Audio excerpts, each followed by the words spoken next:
Welcome to SOGCast number 28. Today we're rejoined by Lynne M. Black Jr., the first, the one, and the only. The last podcast on SOGCast number 27. If you haven't seen it yet, I encourage you to please do so. And again, both of these are brought to you courtesy of Jocko Willing Productions. And because we have so many other stories besides the historic mission of October the 5th, we asked Staff Sergeant Lynne Black if he'd rejoin us. He's kind enough to come back to the hotel, and here we are. Lynne, welcome back. Thank you. It's been a long time. Yes, it has. What, 50-something years? At least. Yeah. Anyways, there are so many other stories that we haven't talked about, and I would like to talk a little bit about some of the serious stuff, but there's also always, in combat and in Spec Ops, are little sidebars in life that are sometimes interesting. And of course, if you don't mind, I like to build just a little bit more on the legend of Lynne M. Black, the great self-experimenter. Yeah. So let's start off with the more serious one first, because on one of the missions, the most dangerous missions of all, are Bright Light. And when I came back to CCN at the end of October, when you and I sat down and we got caught up, one of the things we talked about was previous missions within the past few weeks. Mm-hmm. You, RT Idaho, had just done 2 back-to-back Bright Lights that were just brutal. And the second one was extra amazing on several different levels. So around or about October the 5th, the Frenchman goes back. 1 year tour of duty, and he was your favorite 1-1, and he goes back to the United States and back to headquarters of Fort Bragg. But you pushed on, and you're in transition. They came up with a mission for a Bright Light. Well, no, the first Bright Light you and Doug ran, which was one of his, if not his last mission. Yeah, I think so. And it's funny how over the years it's never quite clear even where the mission was, but yeah, it was a Bright Light. Right. So as we had talked about it on the ground, and Doug had relayed a little bit in the Jocko podcast number 186, he talked about the people, headquarters came in, said, hey, we got a Bright Light, we need you guys, came to you, you're the 1-0, mm-hmm. Can you have a team ready shortly? Of course the answer is yes. Mm-hmm. You and Doug suit up, and at first we thought it might be out of country, but regardless of the situation, was it a Bronco or an O2? I thought it was a Bronco, and there are a Bronco, the pilot and co-pilot or navigator or what the heck ever they are, sit side by side. No, they're stacked. The O2 okay, good. Perfect. That's what it was a Bronco. Okay. Okay. Yeah, because the pilot sits up high. Yes. Yeah, and the whatever the other guy's called, the navigator or whatever, sits down front. Yeah. The gunner. And they had run into the side of a mountain. Okay, and the whole front end of the ship was caved in, and the guy in the front was completely, the whole front of the ship, he had just integrated into it. And the only thing really left of him that much was his shoulders, upper chest, shoulders, and head. And the pilot, his harness worked, but it looked like he had broken his neck. And he was just sitting there, but they were both dead. When they'd been down by the time we got out there, they'd been down maybe an hour, and we took fire going in, a lot of fire, and the object was to try to get them out. At the time, we didn't know what their condition was, and we got on the ground under fire. There were 6 of us on the team at the time, is my memory, and the 4 Vietnamese set up a perimeter trying to hold back, the fire, and Doug and I climbed up on the Bronco and took the canopy off, and we were trying to get these guys out, and and strip it of any kind of maps or intel and dog tags, personal information and stuff like that. And all the time I'm talking to Cubby, and I told him there's no way we can get these guys out of here.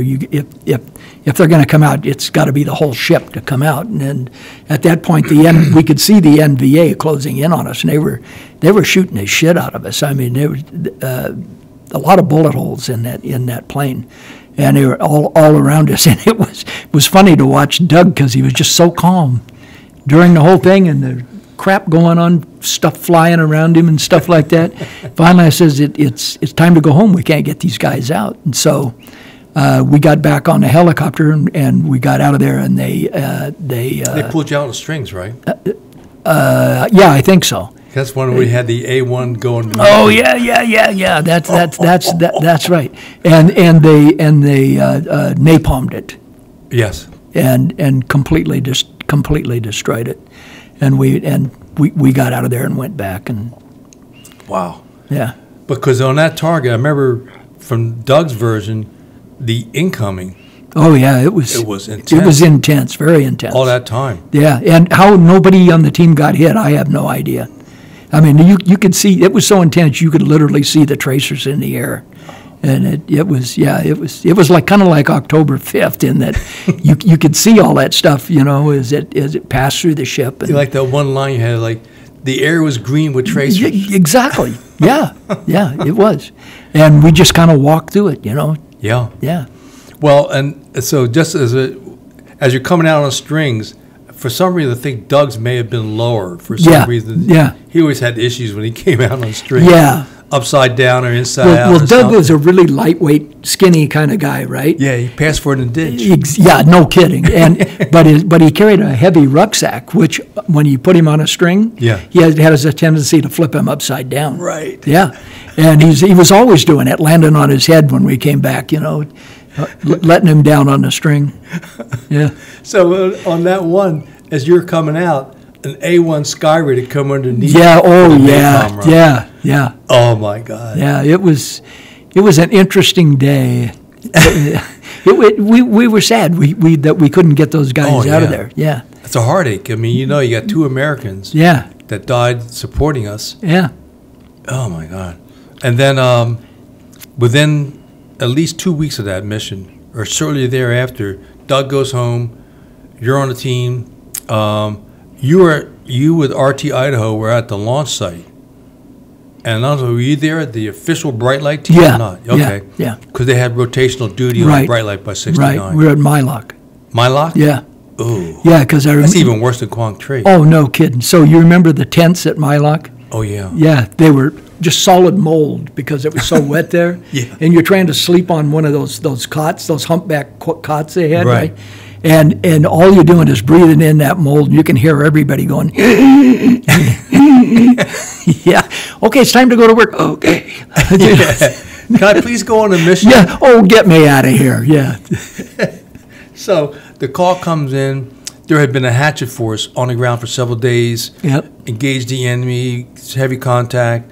The hatchet force commander was First Lieutenant David Gordon, and they were able to, over the course of time that day, extract all the team members from the hatchet force, except for the last helicopter out, which would have been Dave Jordan, and I believe he had a couple in DIG and a sergeant, who he had ordered to leave on the previous helicopter, who declined, stayed behind. Helicopter gets, as it's moving out with them, it crashes. Throws him out. The helicopter lands near him, breaks his back. So somehow they crawl away from that scene. RT Idaho gets the call for the Bright Light. You're the 1-0. You get the team rallied up.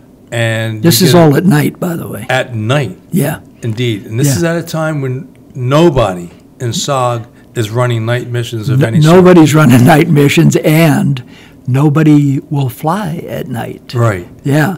So a couple of King Bee pilots went, we'll fly. And one was Captain On. That's right. Because Captain On, in his interview in Jocko podcast number 259, he talked about how he'd been flying SOG missions for so long that he knew the terrain. He knew a lot of the area of the AO. Yeah. And so that was how that mission came to him. And at first you thought you may have to repel at night. Right. But somehow On was able to explain it better than I. He took yeah, you in and... There was where the helicopter crashed that came down. It cleared out an area big enough for him to put the King Bee down, and he put a tire down right on top of that chopper that was rolled over on its side, full of bodies, and we were able to jump out onto the cab of the helicopter and then go down and get on the ground from that point. Yeah. Yeah, and it was all the ground was just. Wait a minute, vines is what they were. Oh, there was yeah, stickers that it was like blackberry vines that you had to wade through, but they were like knee high and lower, and they tear your clothes up. The most hated vegetation in Oh Southeast God, Asia. yeah. I hate those things. Yeah, me too. Full of weird animals and and bugs that make weird noises and fireflies that rise up and you think that somebody turned the lights on in the middle. I'm going to make a note about bugs with odd sounds, but let's continue this mission. Really? Okay. Yeah. So, okay. Got it. So yeah. Finally, we kind of I left a couple of guys. I had a medic with me that we picked up in Mylock, and. Ron Williams. Yes, and I left him and one of our guys at the chopper to kind of go through and see if there was anybody alive in the chopper, and the others of us went out and started reconning around, trying to circle out into an ever bigger circle, trying to find the survivors. Right. And we're trying to be quiet. And we're at night. You're in the dead of night in the jungle. Yeah, wait a minute, vines, and you fall down and you're cussing about every 2 minutes. You son of a bitch, you're gonna trip over that goddamn vine, and that kind of stuff. And finally, we hear this. Hey, we're over here. We're over here, right? And finally, after that, I said, "Oh, okay, they're over here, right?" So we get lined up, and the next thing I know, Williams, the medic, he's right on my shoulder. I said, "Okay, we'll go over there," and we walked. He startled you a little bit too, because he moved so quietly. Yeah, it scared the crap out of me. Yeah, I mean, it's like I must have screamed like a little girl, and and we got out there, and I said, "Where are you?" And I hear this voice, but it's below me, and I go, "What the hell?" And like I said, it's dark, and I can't see a damn thing, right? Yeah. And I goes, "Where are you?" He said, "I'm down here." And it said, like, "Down where?" He said, "You're up above me." I said, "No shit." He said, "Be careful of just as I stepped off the damn cliff, and it was about 8 feet down to where they were in all these wait a minute violence, and I buried myself in these damn things, right?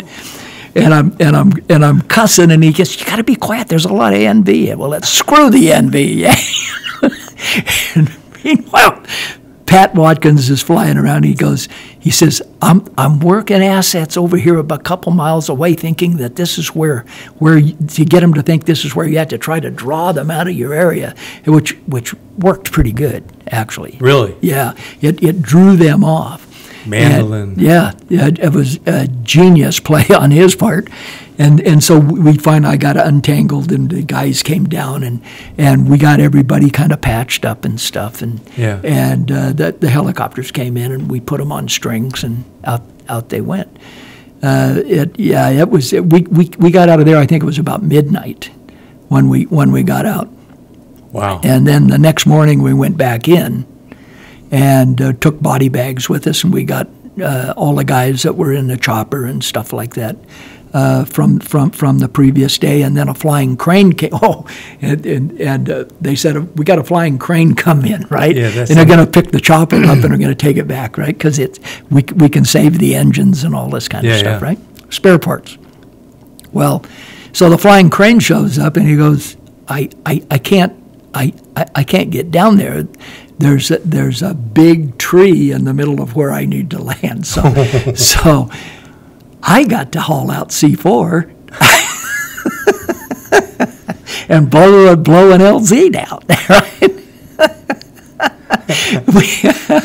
And this tree was huge. It was like one of those big banyan trees you see. Yeah. I mean, it took 5 guys to put their arms around, right? And put C4 in all the crevices and strung det cord between it and took the whole thing down. Boop, bam, down it went. Yeah. The crane came in, we hooked that chopper up, and they jerked it out, and we went home. Wow. Yeah. Wasn't there some discussion earlier with the lieutenant? Yeah. Okay, you're going to make me tell that part, huh? I was trying to give the guy a break. Well, we can give the guy a break if you want, but. No, that's right. Yeah, so the next morning when we went to go back in, there was this lieutenant that showed up at my lock, and he said, "I'm taking over the team." Now, at the time I was in E6 right then. Yeah. And I said, no, you're not going to do that. The 1-0 is a 1-0, and we're standing in the middle of the talk, and we got into this argument, and there was a lot of profanity going back and forth, and tells me I'm going to go to jail for 20 years and all this shit, right? No. Oh yeah, the guy he was really huffy about this, and finally Clyde Sincere steps in. And he says to the lieutenant, he's the 1-0, you're a strap hanger, and your job, pointing to the lieutenant, is to take that tree down. I said, great, wonderful. How are you going to do it, right? And he said, I have the most powerful explosive in the world. I said, what? I'm thinking C4. Maybe a nuke? Yeah. And I said, what's that? And he says, Tetrol. And so Tetrol, knowing that tree has got really thick bark on it, right? Mm-hmm. Well, Tetrol is a hard explosive, a cast explosive like TNT, right? And you can't form it in any way. And he said, I'm going to drape it around the tree, and then I'm going to set it off. I said, if that's not going to work. I said, if you do that, all you're going to do is blow the bark off that tree. Well, we got out there, and we got up to that tree, and he put his Tetrol on the tree, and he debarked that tree. It was perfect. And he was standing there with this look on his face like, oh, crap, what am I going to do now? Well, before we left my lock, I had said to Hip, I said, go get 75 pounds of plastic and distribute it amongst the team. Everybody gets it, right? And we molded the plastic into it, and I climbed up into it and put a kicker charge up on it, which really you do a cut and then an explosion, and it blows it down in the direction you want it to go. Very good. Yeah, and that's how we got the tree down. Unbelievable. I thought I was going to jail. And think about that. Yes. What a safe place that'd be. There's nobody that shoots at you. Well, you get 3 hots and a cot. Indeed. Well, I think that you thinking about going to jail reminds me of another time you went to jail for a really fascinating wiretap story. Oh, God. That we never got around to talk about much publicly, but... Did we? Didn't we talk about that? We may have, but never, like, in front of a camera or for a book. Oh, really? Not yet. Okay. That's why we're here today, Lynne. Okay. So wiretap mission. So you did a wiretap. Yeah. RT Idaho dashes in, taps these phone lines, brings back a lot of intel, hands it off, and a day or two later, or was it a week later? You said first. About a week later, yeah. I get called in after Saigon has processed it, right? I get called into the camp commander's office. Saying, thank you, Lynne. I thought I was being promoted. Yeah. Yeah, and I was fired, and I was no longer a 1-0, and my new job was up on top of Caisson Post, for the rest of my career. And they are also going to disband Idaho. They were going to disband and put everybody on other teams and stuff like that because they were experienced people, right? Yeah. Yeah. So our good friend, David Maurer first. David Maurer. They give him the wiretap mission, thinking, now, David's really a smart 1-0. He knows what he's doing. We'll send him out to the field unlike Black, that idiot, right? And he'll run the wiretap mission. So he goes out, and he did basically the same thing that we did. He put on this wiretap, but he is smarter than I am. Because what he did was he took a headset with him, right? And he plugged it into the Panasonic tape recorder, and he went, "What the hell is this?" Right? And what was so it? they recorded about 20 minutes of Beatles music, which was on the NVA? On the NVA combo lines for 2,000 miles down the Ho Chi Minh Trail from Binh Tram to Binh Tram. They were playing Beatles music. It's a hard day's night, all of that stuff. So, yeah. So I got he comes back. Saigon listens to that. Dave explains what happened, right? And this King Bee shows up at Quezon, and they say, "Pack your gear. you got to go back to work." Go back to work. Yeah, you've been lounging around up here on the top of this And mountain. the only way you found out what the truth of the matter wasn't like anybody who fired you came by to apologize. No. You had to see your fellow. Of course, you and Dave are unique in SOG history too, because you both served prior. Right. And he was in the first cav at the historic Battle of the Ai Drang Valley. Oh, yeah. Yeah, and you weren't far behind. Right. But there you are. You saved your bacon. Yeah. And the teams, for that matter. Yep.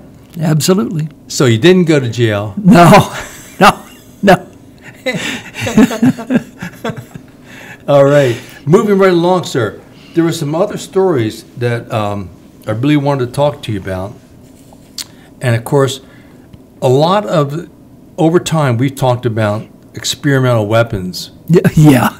And I think that this is kind of like we could build your reputation for self-experimentation, which is very much a main concern today. You want to make sure everybody understands I'm a total dumbass when it comes to this stuff, right? Well, you won't endanger anybody else. You'll take the first knockout punch yourself for the good of the team. But you had some experience with the seismic probes. Now, that wasn't very intense, but this is like, again, some of the things that SOG teams were given during the course of the 8-year secret war. Right. And so how do these seismic probes work? So this was new technology that they wanted to test out. State of the fart. The what? I mean, state of the art. Yeah. So a seismic probe was maybe 4 or 5 inches long, and it would look like a spike on one end, and it had a dial on the top of it, so you could set the sensitivity of it. It had a battery inside, and if you put number 1 in the ground, and you've got a receiver, it's a transmitter, and if it's number 1. The 10 had an air jack that went into a receiver in his pocket, and if somebody tried to walk up to you, that seismic device would hear those footsteps for up to 100 feet away.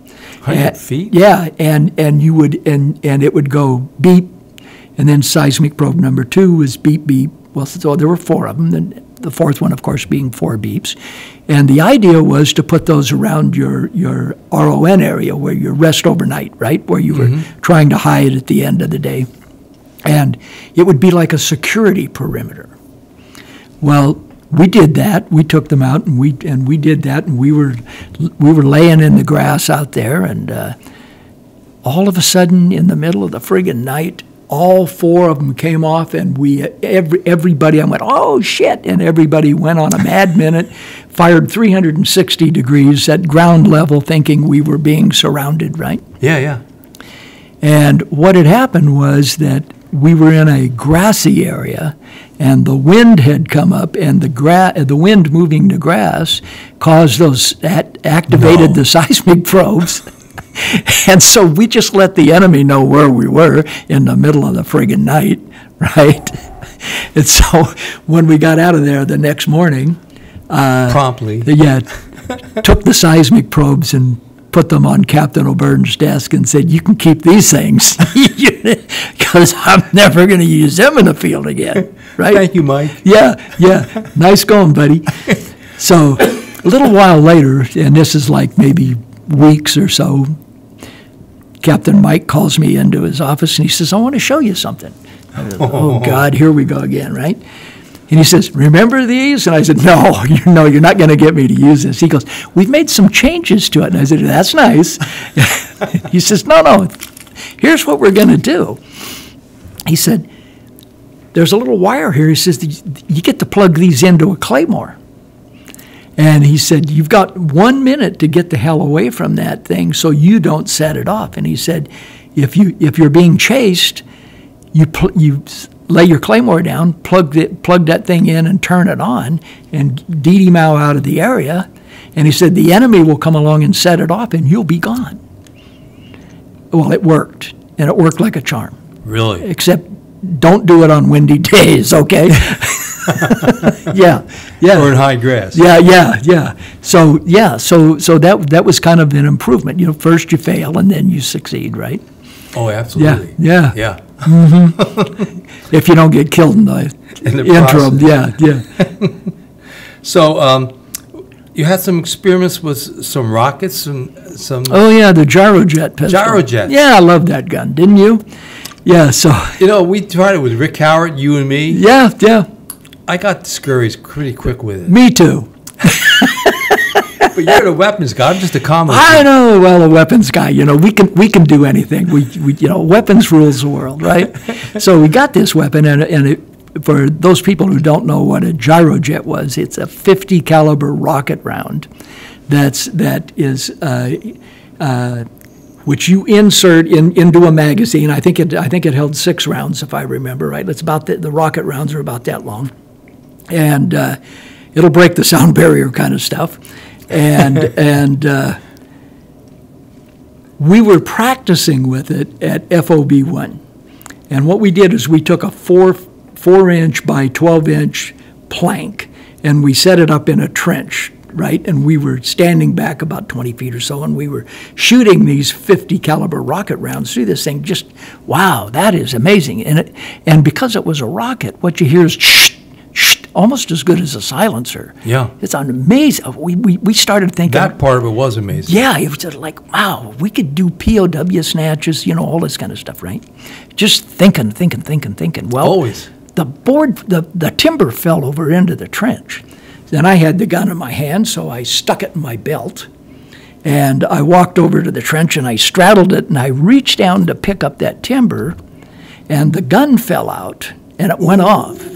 And it hit me. I was wearing a web belt with a metal belt buckle, and it hit me on that belt buckle, lifted me up off the ground, the 50 caliber rocket round, and slammed me down.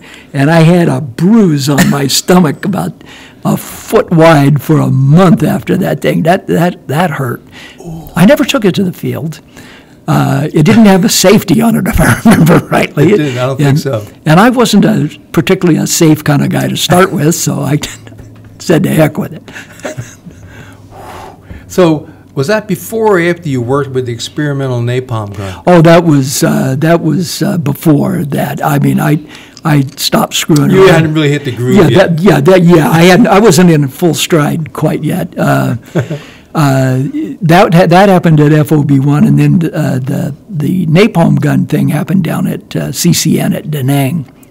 And one day I was in supply, getting some magazines and some ammunition, and a supply guy went, "Hey, we got this new experimental weapon. You might like to try this, right?"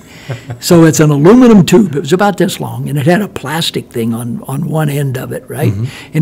And he said, "Here are the instructions for this." So I take this thing in its box and the instructions, and I go back to the hooch, and I hauled the instructions out to read how to, a good weapons guy always reads the instructions.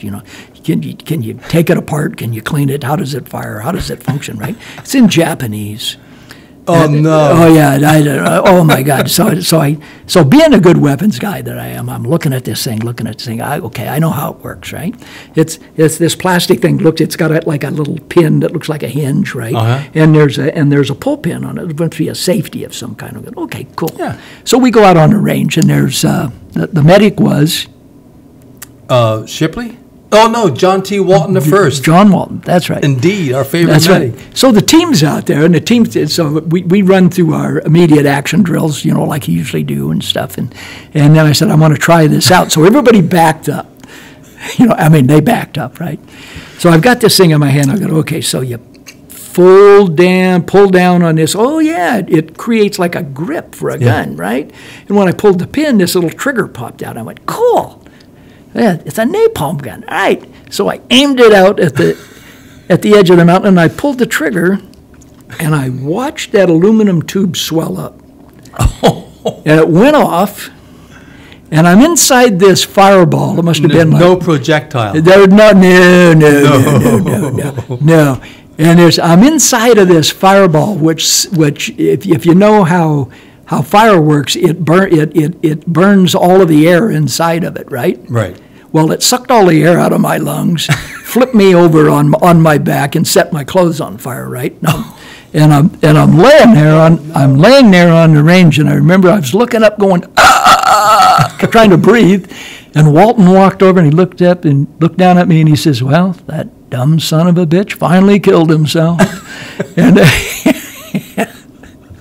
with that Southern Arkansas drawl. Oh yeah, it was a god.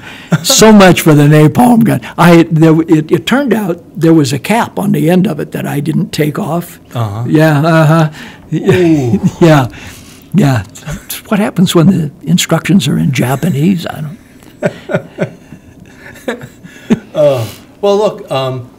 Change it to another topic that's of interest. You had some interesting off-book missions, and the one that I learned about today in our having early morning coffee, as we got sharpened for these interviews, was the one where you worked with the Navy up in the DMZ, and you helped them work some new firepower that you use for a target in the DMZ. Yeah, it wasn't new firepower. It come up from a naval gunship, but it was. And don't forget the dream part. Well, that's what I was going to say. That this mission got me into even more trouble, because the guy who was the 1-1 at the time, whose name I'm not going to mention. We won't. Okay, thought I had gone insane. Literally insane. And he really believed it. A lot of people thought that. Well, me too, but actually. Few people acted on it. Yeah, well, he did. And he did that after this mission, by the way, which I never understood because, I was running targets. I'd picked 24 targets along the DMZ, and this was the first mission, and it was almost right on the China Sea. And the reason why you picked those targets was because there had been a series of problems there beforehand. Yeah, well, the NVA were always trying to come across the DMZ into South Vietnam, right? And so the Marine Corps had been up there, and the Marine Corps had been battles up there. Yeah. And the 101st had been up there, and they got run out. And so, and there were reports that there was still a lot of activity in the DMZ. So I just kind of went from the China Sea across the DMZ into Laos with 24 different targets and said, let's see what we can find out where their strength is. And this is your intel pre-brief. Yeah. And so I researched the heck out of it in the Tactical Operations Center to see what was going on, right? And designed these targets, and we got assets, and we didn't tell Saigon because we knew there was a problem in Saigon with, that there was something going on when the enemy. You and I talked about it many times. Yep. Sent reports to Saigon. When you were down in Saigon, you filed a formal verbal complaint with Colonel Cavanaugh. Yep, absolutely. So we landed on this first mission, and we were up on the side of this hill. It was almost last light when we finally got on the ground, and so we circled up in an RON to place to stay for the night, and everybody went to sleep except for the guards, and you rotate that out, of course. Right. And I had this dream, and the dream was that we had gone down this hill we were on, and there's a stream below us. And I knew on the map from map studies there was a stream down there, and went up. Oh, and there were NVA that were getting water out of the stream, and the NVA went away. And then we went up the hill on the other side, stopped the team, and then went over. Just looked over the crest with one of the point man, and there were 3 huts down there. And this is all in my dream. And these huts, the roofs moved back, and they had anti-aircraft guns in it, and they were beginning to fire on bombing missions into North Vietnam. Fire on our aircraft. Yeah, fire on our aircraft. So this is all a dream, right? Yeah. So you dream shit like that. You think, well, you've been here too long already, and it's probably time you should quit doing this kind of stuff. Or start writing books. Yeah, do something like that. So I made the mistake of telling my assistant team leader, the 1-1, about this dream, right? And he looked at me, and he just shook his head, right? He was like, oh, man, what is wrong with you, you know? So we go, you know, we eat and get our weapons ready and gear up, and we go down this hill. We hit the stream, and stopped at the stream and looked down, and there's the NVA getting water out of the stream, and I'm going, ooh, there's deja vu, right? Right. They move out, and we go up the hill. I stop the team just before the crest, look over the hill, look over, and there's 3 huts. Circular? Yeah, and they start. No. The tops move aside. Now, this is weird, right? And if you want to get into some really weird stuff, let me talk to you about the guy that showed up on the LZ in the white robes. So if you think this is crazy, I guarantee you this is certifiable. White robes on the LZ. Yeah. So they start firing. I called up Covey and I said, hey, here's what's going on. And those huts, by the way, were on the map that we had. That's amazing. Exactly. So, and I think it was because they were so close to the coast, right? Okay. So Covey says there's no assets in the area, but I can hook you up with the Navy. There's a gunship offshore, and maybe they can help us. Well, this Navy ship, and don't ask me which one because I don't know. They said, oh wow, we get to shoot our guns, right? So we get a fire mission. So we give them the grid coordinates, and they said we'll fire a check round, and then we'll adjust fire from there. Well, they fired that weapon. You hear this boom, and you hear this Volkswagen bus coming through the air, and then boom. That's similar to the New Jersey when you fired the 16-inch gun. Oh, yeah. Yeah. It's amazing. And those huts just disappeared. And the guy said, okay, what next? I said, they're gone. And the guy says, are you kidding me? We've been wanting to shoot these guns. We sit out here offshore. We never get to shoot our guns, you know. Oh, my God. So when we got back to camp, my 1-1 goes in and reports through the medics who reported up the chain that I'm out dreaming in the field. Oh. Right? About what's, precognition or what the hell ever you call it, right? And so I get called into the commander's office, and he says, we're going to send you in. We're going to send you to China Beach for an evaluation, and you may wind up in the nut ward at Sasebo, Japan, right? And it just, the whole thing just kind of disappeared after that. So the other story about it. Yeah. Okay, so dreaming is bad enough. So everybody knows about this, right? Yeah. And they're going, Black's been there too long. So he's been here 2.5 years now, and maybe it's time for him to go home. So this was actually a mission I ran with Doug Letourneau, and we'd been chased and stuff, and we were finally a slick came in to pick us up. We're on the LZ, and being the 1-0, you're always the last guy on there, right? Yeah. So half the team's on there, and everybody's headed for it to board, and I'm headed for the ship, and I look at the nose of the ship, and then I look over, and in my peripheral vision, I see this old man, and he's in long white robes with a white beard, and he points to the bushes, and he points like that. And when I went to look, and he's in my peripheral vision, right? And when I went to look at him, there's nobody there. So I opened fire, and there were people in the bushes. Whoa. Well, this is the first time I've ever told this story. Yes, indeed. For good reason, right? And I saw him one other time. And and I knew at that point that I'd been there. That was about 4 months before my tour was up. I said, I'm not re-enlisting. I'm going to go home, and I'm going to chill out because I'm beginning to see things, right? Yeah. Yeah. Oh my It got to be a little weird. But it worked. Every time. Whatever the hell you saw, it worked. Yeah. It was like the guy was my guardian angel or something, you know? With a beard on white robe. Yeah. Oh, I love that. So that could be the title of your next book, man. Years later. You get spiritual on me. Years later, I'm at a community college, and I was given a talk on printmaking. And one of the students had this big book of Leonardo da Vinci. Oh. And she opened up this book, and here was this lithograph, or not, it was actually a drawing, that a self-portrait of Leonardo da Vinci.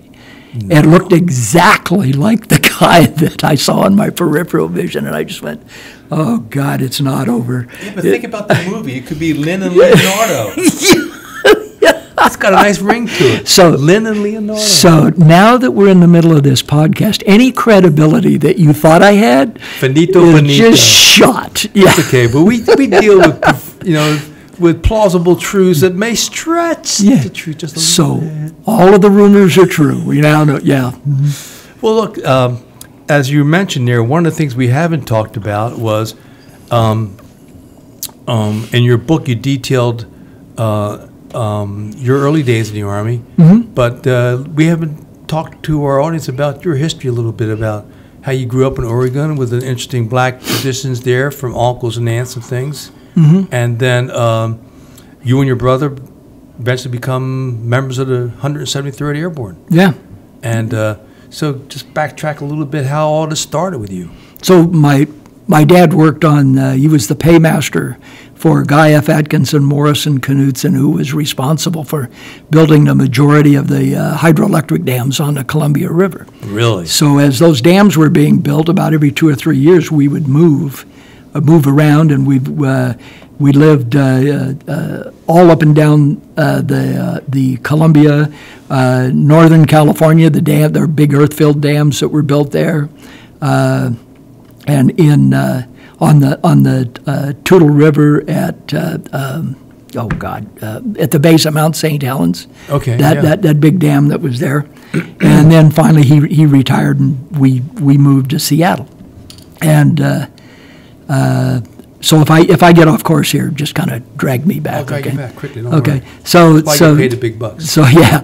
So I was, as a kid, I was always drawing and painting with weird stuff and all that kind of stuff. And when we moved to Seattle, they had like the Seattle Art Museum, and I got to go there and got real excited about that kind of stuff. And Frederick and Nelson's had a huge art contest every summer where artists of all ages, from kindergarten on up to professional artists. So for us East Coast people, what's Frederick's and? It's a department, or was a department store. Okay. Yeah. And they had a lot of community involvement, and were very involved in the arts, theater and ballet and all of that. And so I submitted a line drawing that I did of a farmer in Hood River, Oregon, where there's a lot of fruit trees and stuff. And I had taken his picture with a Brownie camera, and then I did a drawing from it, and did the line drawing, and then used coffee to stain in his face in the background, and black shoe polish for his hair and that kind of stuff. Yeah. Well, it won a big prize. It won a blue ribbon for that, and then right after that, I got when I was 15, got hired into KOMO TV in Channel 4. Yes, indeed. In Seattle. And learned how to paint scenery to start with, and then I learned how to design scenery. At age 15? Yeah, at age 15. Yeah, and I worked there all the way through until I graduated high school when I was 18. Just before I graduated, the station manager called me in, and most of the guys that worked in the station were World War II and Korea War veterans. Oh. And he said, "You need to go do your duty for your country." Really? Yeah. And he said, "So pick a military service and your job will be here when you get back." Right? So I graduated from high school, and I thought I was going to take a couple weeks off, and my parents showed up in my bedroom one morning, and they said, "If you're going to live here, you're going to pay rent," right? Well, I went, "What? No, I can't do that." And they said, "Well, then you need to find some other place to live," right? Ooh. And it's not a bad thing. All good parents, if it's time to kick the kid out and he's going to make his own way, right, in life. Indeed. You have a good job, get the hell out of here, right? Go live your life. So I went downtown to the Army recruiter. It's kind of a funny story. And which is detailed brilliantly in Whiskey Tango. yeah. So the recruiter was an E6, and he said, "So what's going on with you?" And yada yada. I went to basic training at Fort Ord, and then I got picked for the advanced leadership course and at Fort Knox, Kentucky, and then I went through AIT and went into tanks. You right? had to convince the guy you're 18 years old, though. I was 18. I know you were, but Yeah. I say you had to. Oh yeah, I looked him. like a little kid. Yeah, you're right. and so. Tank driving time, right? You learn how to drive an M48 tank. So here's this 60-ton tank, right? So I get in the driver's seat, and the tank commander's sitting up there, the instructor. He's sitting in a turret, and he says, "Okay, start it up." And we'd learned in class how to do all this stuff, so I started it up, and put it in gear, and backed the tank up over a 3-foot retaining wall right on top of the company commander's Jeep. And the tank commander said, "Where the hell did you learn how to drive?" And I said, "This is the first motorized vehicle I ever drove in my life." He said, "You're driving a tank?" How am I doing? Well, I didn't get certified as a driver. So they made me a loader.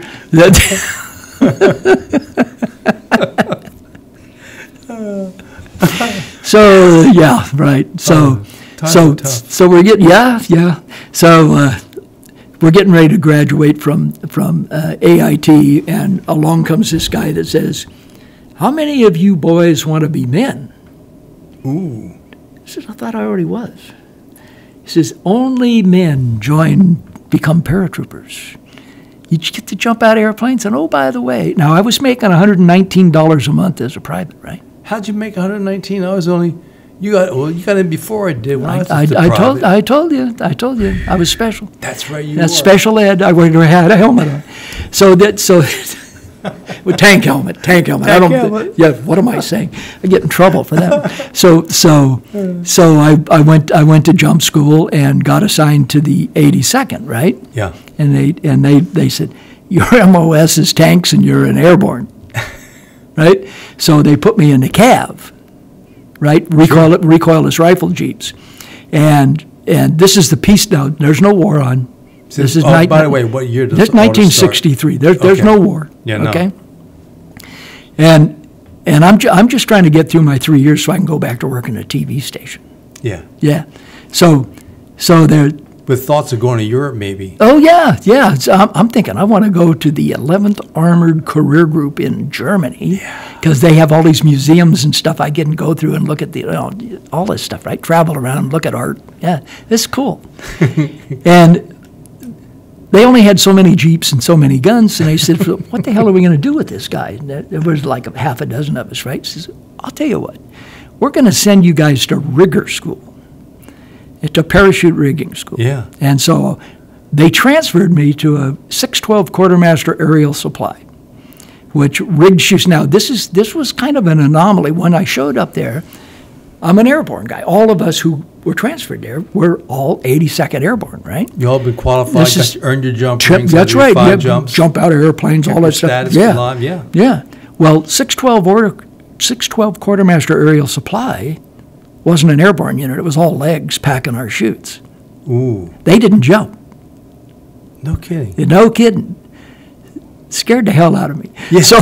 So I learned how to pack a chute, and after a while you pack, they inspect it, and they tear it apart, and you pack another one, and they tear it apart, and give it to somebody who's certified, right? Because they're not going to let you. Finally, they get it down to where you think, we've inspected it, we think it's good, right? Yeah, I think it's good. I think it's good. Good. Sign the book, because every time one of those guys packs a chute, inside the harness is a little book that said this parachute was packed on this date by this guy. Well, no kidding. Yeah. So I signed it, and they said, on Saturday, you're going to jump it. You want some fear? I packed that chute. Your pucker factor was -0. It was terrible. So I did that. I made a couple jumps with chutes and like that, and I went, oh, okay, this isn't so bad. I got this down. So then I went to heavy drop school. Ooh. And that was a hell of a lot of fun, right? So we're dropping pallets of ammunition and trucks and Jeeps and everything. Yeah, all that stuff. Were you dumping tanks at that point too? No. not Tank. yet. We dropped. So an M48 tank is a 90 millimeter gun. Really? Yeah. Okay.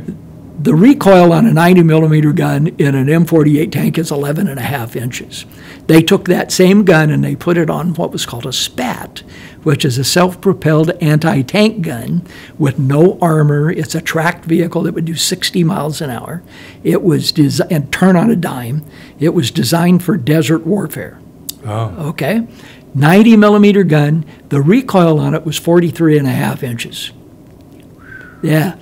Its range was 11 miles. Wow. So I got shipped to, then I got orders for the 173rd on Okinawa, right? And they had spats. And I became part of a spat crew, right? And when we got orders to go to Vietnam, the 173rd with the Marine Corps, first of all, the orders came down. They got everybody. The 173rd was 3,000 guys, right? It's a brigade. So, God, I can't remember his name. That doesn't matter. The general. Some general. Yeah. Got us all together, and he says, hey, we're going to go do a police action. And this was in April of 1965.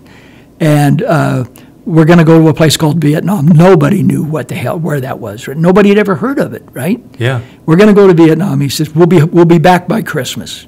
Don't worry about it, right? Right. So we loaded up all our spats and everything on C-130s, and a bunch of guys got on other planes. So like 1,500 guys got on other planes, and they flew in. A mass airlift. And the rest of us, the other 1,500 of us, got on the USS Mann ship. Oh. And we went out to sea, and we went by the Philippines, and we took this cruise, 6-day cruise. It was only supposed to take 3 days, right? But Saigon Harbor was full. So they had to delay, and we just kind of cruised around for a while until there was a slot to dock. And then we went to Benoit. And that was the beginning of the first tour. No kidding. Yeah.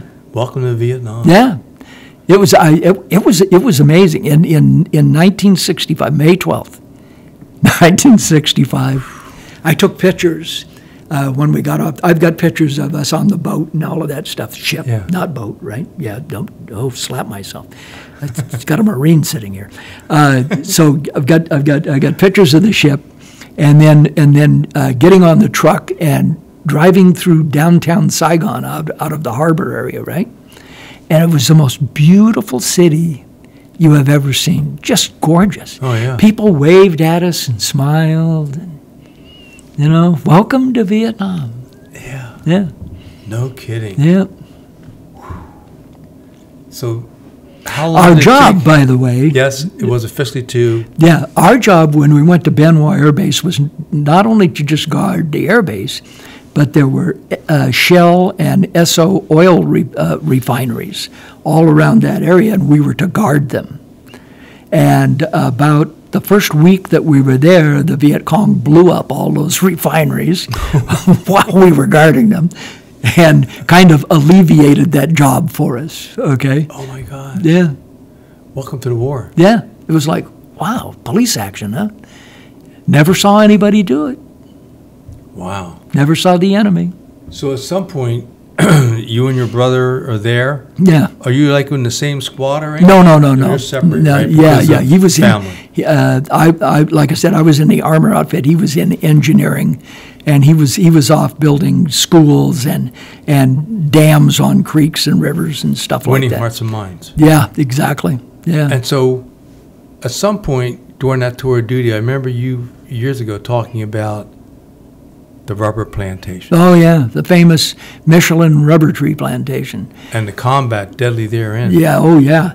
Yeah, the rubber trees were all planted in just perfect order, row, spaced evenly apart and the whole thing, but there was a road that ran diagonally through it, which was unusual for a rubber tree plantation because Most of the time, what you saw was a road run with they'd take a row out, and that's where the road would run, and then there'd be another one that intersected going the other way, right? Well, this one ran diagonally for some reason, and we went in there with our spats and armored personnel carriers, which had Australian infantry in it.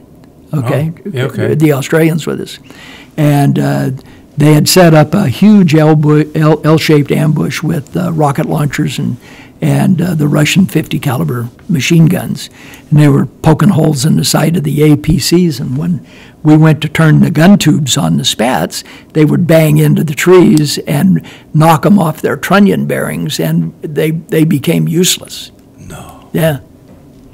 A lot of guys died in there. No longer a policing action. Yeah, that's when I decided to go infantry. Yeah, those APCs had thin skin. Yeah, they did. Yeah, and plus the sides of the APCs are where the fuel cells are. Oh, I forgot about that. Yeah. I haven't ridden one in a long time. Don't. No. No. After advanced infantry training, I tried to avoid it at all times. Yeah. Yeah, I learned to stay the hell away from armor. Yeah, armor. I wanted to go armor because in Europe because I thought I would, or in Africa because I thought I'd be in the desert or open terrain. Yeah. Armor in the jungle is not something you want to be involved with. No, you have so few limited options. Right. It's like, where are you going to die? Yeah. All right, so you come home, you become a civilian again for just a little while. Yeah, I moved to Hawaii. Of course, during that time, your brother was wounded severely. Yeah. Right? So he was out with a crew working on a project. They mortared him, and he got hit really bad, and they shipped him back to the States. And he spent like a year in a hospital while they were trying to put him back together. And he still gets a lot. I think he's like 100% disabled. He's 2 years younger than I am, and then I've got another younger brother than him, a year younger, Bruce. They wouldn't let him in Vietnam. He was in the Army in Kamo in Korea during that time. Yeah, so, where were we? We're just talking about your brother and your career. Oh, yes. So, and I got out. I moved to Hawaii, and I tried things like you ever try finding a job in Hawaii? There's 3 kinds of people in Hawaii. You know, I'm serious, man. There's haoles, kama'ainas, and malahinis, right? If you're a tourist and you go to Hawaii, you're a haole. Oh, okay. Yeah, and if you live there for over 2 years and you integrate into the population, you become a kama'aina. Oh, very good. Okay. If you're born there, you're a malahini. Okay. Oh. So I was there. A history lesson. Hey, it's the way it is, right? So,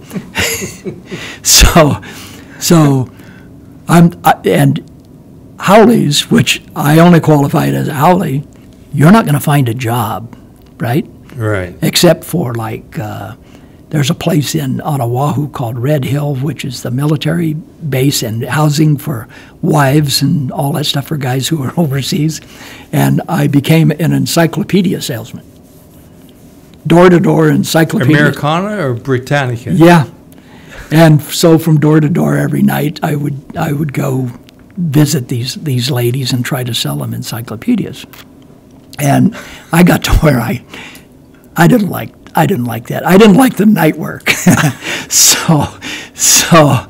So there was a new shopping center that they built. At the time, it was the largest shopping center in the United States, the Ala Moana Shopping Center in Hawaii. So I got a job in a shoe store selling sandals to tourists, right? Uh-huh. And I learned how to sell shoes to tourists, which was like, are you kidding me? Then $7 a pair, and you get 10% or whatever that was, right? And at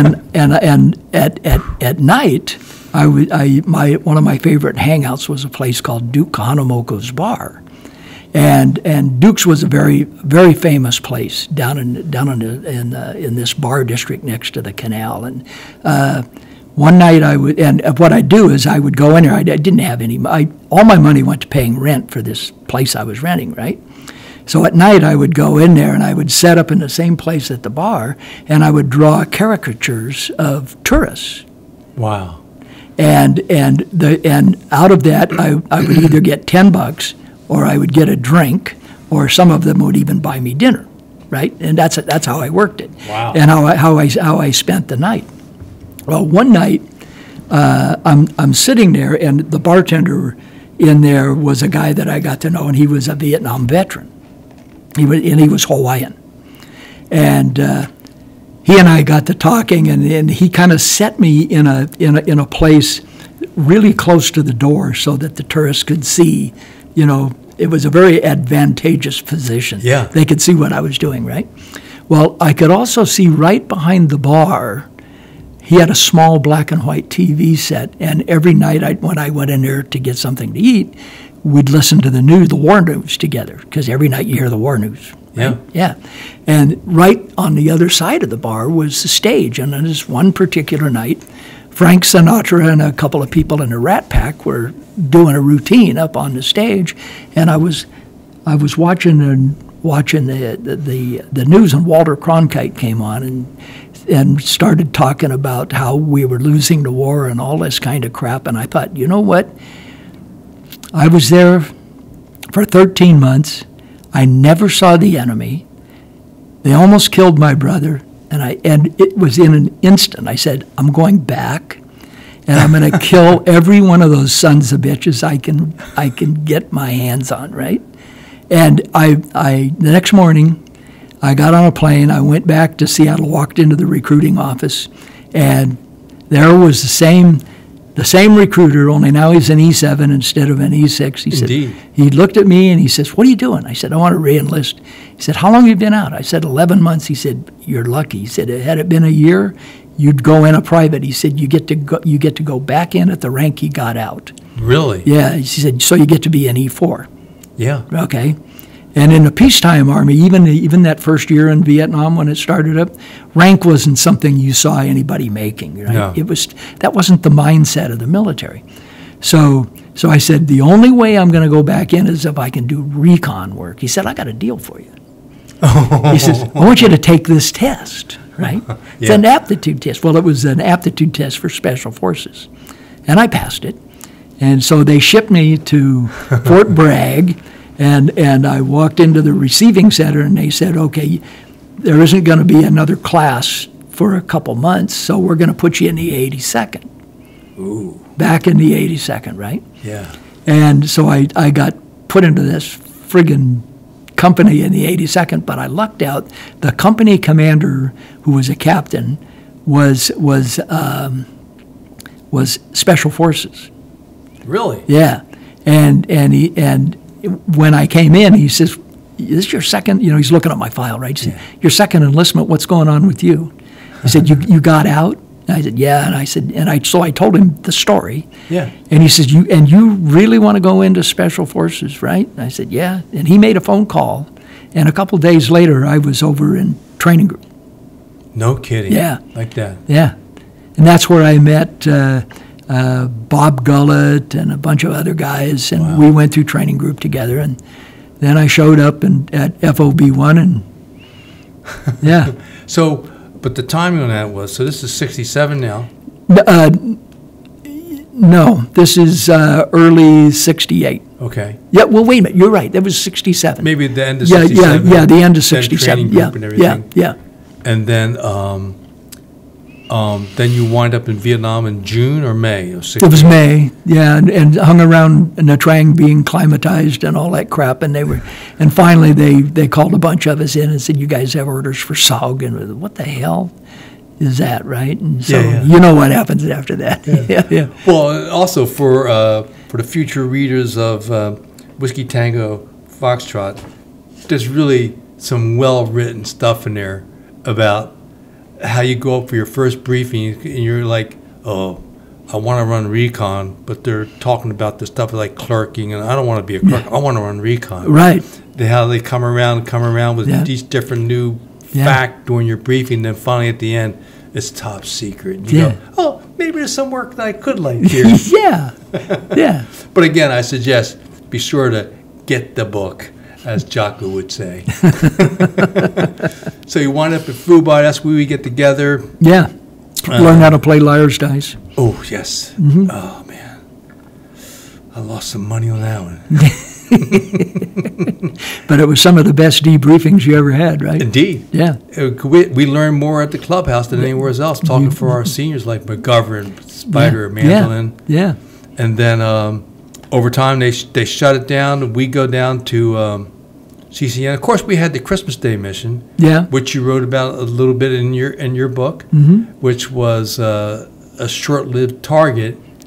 And but we got in there together, you, me, and Bubba, with Hep, Fook, and Sal. Not in the ground too long because we were compromised. Yeah. Leave. Yeah. And we had 2 firefights. One we were shooting at the NVA, and you and Bubba were fighting the fire coming up the mountain. Right. With C-4. Right, trying to blow the fire back down the mountain. Yeah. Well, you see that in firefighting all the time, where they either set backfires or literally set explosives to clear a path, so that a fire break is what you're talking about. Yeah. So we were trying to create a fire break, but it's really hard to do in elephant grass, as you know. In the elephant grass, when it's wind's coming up the hill. Yeah. And the NBA standard. WTF?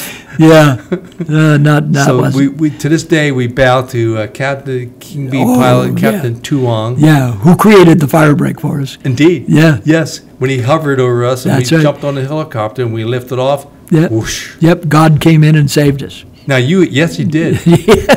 Captain Tuong, our King Bee god. That's right. And then in your case, you had singed eyebrows. Oh yeah. Burnt hairs. Yeah. Because you and Bubba were right down. Yeah, we got right down into it. Yeah. Whew. Yeah.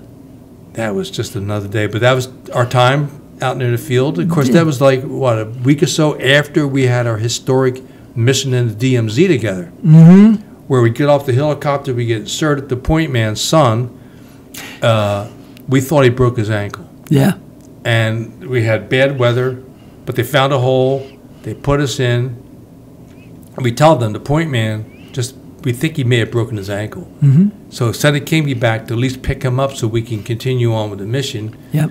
And the less than cooperative Covey pilot, some lieutenant that must remain anonymous. Yeah, continue mission. Some little guy with no neck. We will not mention his name further. Okay, fine. Continue the mission, he said, but we knew the harsh reality was we couldn't. Within an hour or 2 hours did we start getting rained on. Right. Which led to, at least, I don't know about you, but in my case, that was the longest, coldest 5 days of my life. That was cold, and you were eternally wet and freezing. Yeah. That was nasty. Yes, it was. Because you go from temperatures of 105 to 100, even if it's just 60, it feels like dead of winter. That's actually an interesting point, because that's something we all suffered from, especially at Da Nang, coming from that sea level where temperatures are over 100 degrees into those mountains. And I mean, it froze. You froze up there, and there's no acclimatization that can allow that to happen. I mean, it takes a lot out of you.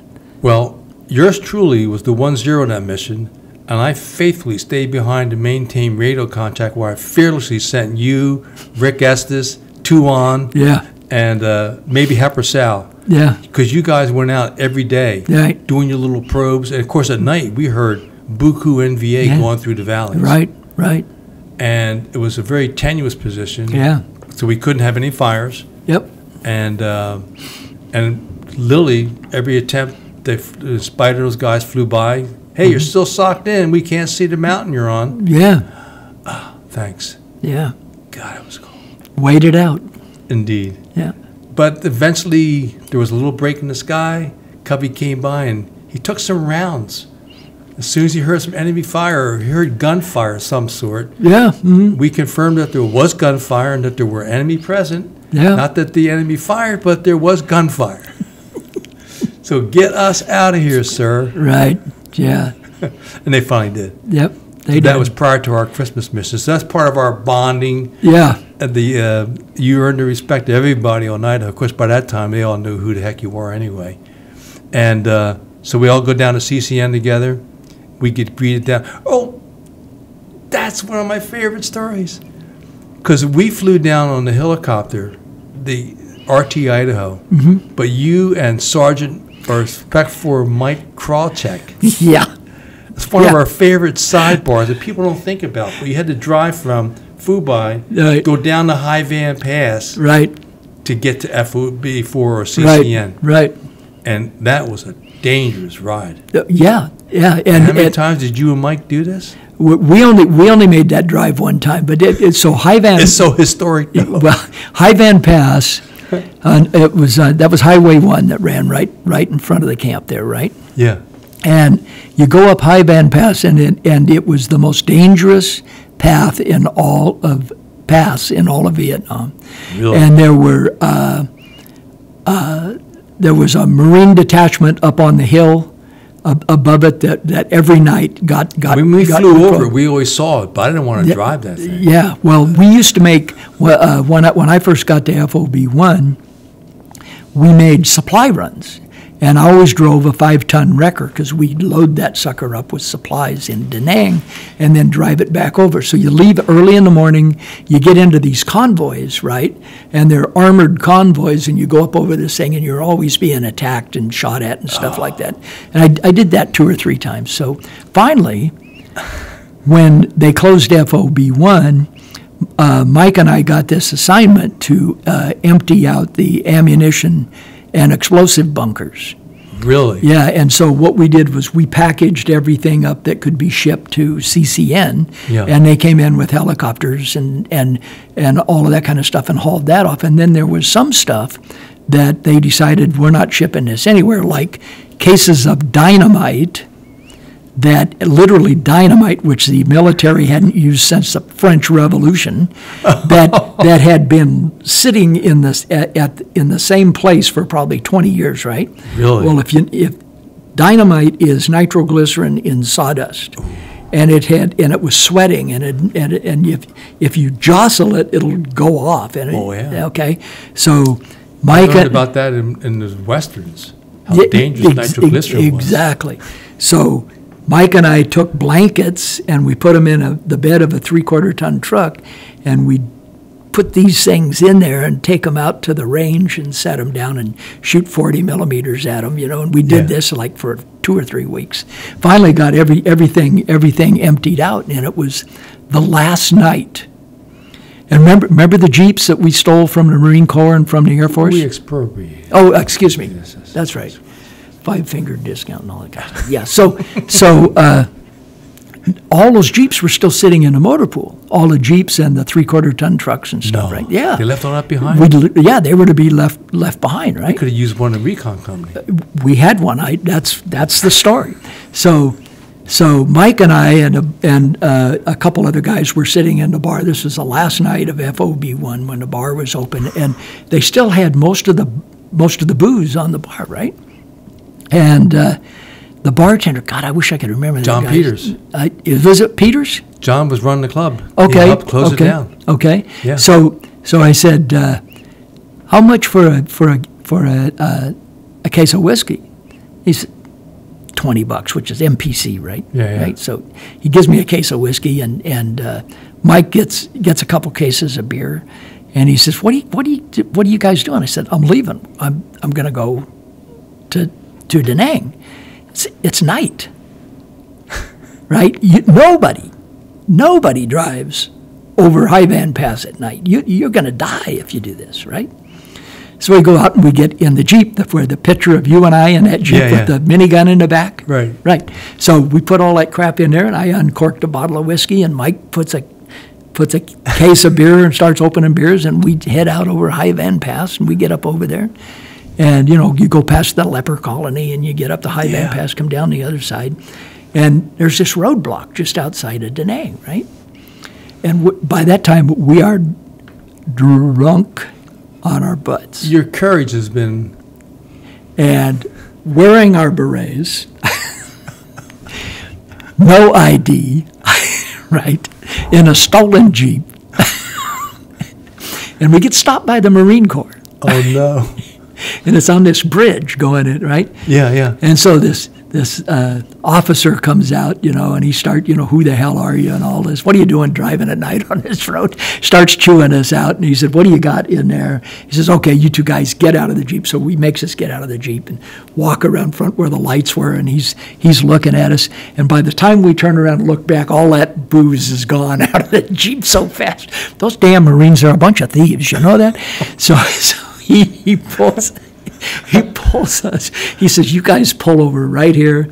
And he says, you're staying here tonight. I'm not letting you drive drunk into Da Nang because Da Nang's a dangerous place to be. If you just come down the highway. Really? It is? Oh, gosh. So the next morning we wake up, and that's actually where my book ends, is we drove into the CCN compound. Right. And drove into the motor pool, and then he and I walked over to Recon Company, and the sergeant major says, you did what? McIntyre, right? Yeah. He says, you did what? Yeah. And he said, what do you know how to do? And I said, what do you mean? He says, weren't you the guy who was the tank driver? No. Yeah, and I said, yeah, I know how to drive track vehicles. He goes, good, come with me. So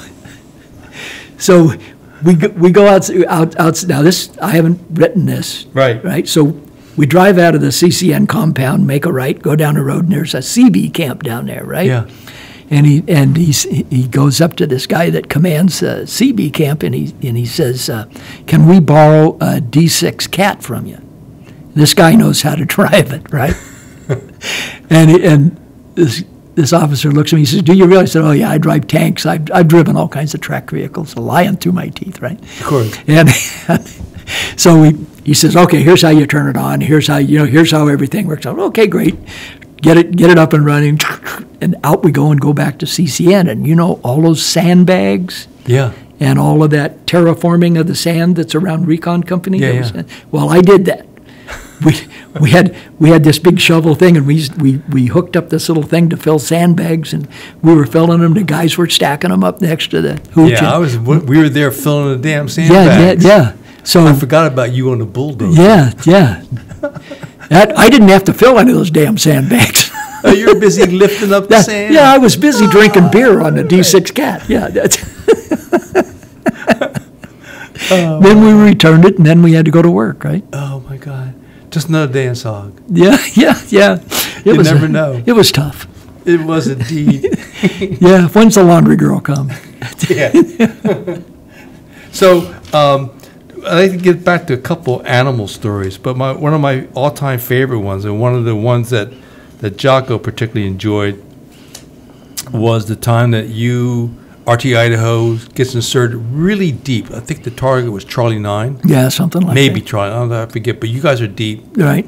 You're on the ground for a day. Mm-hmm. Within a day or two, you feel like you're being tracked. Yep, we had trackers on. You had trackers. Yeah. Not good. No. So you go to day 3, you're still being tracked. Yeah.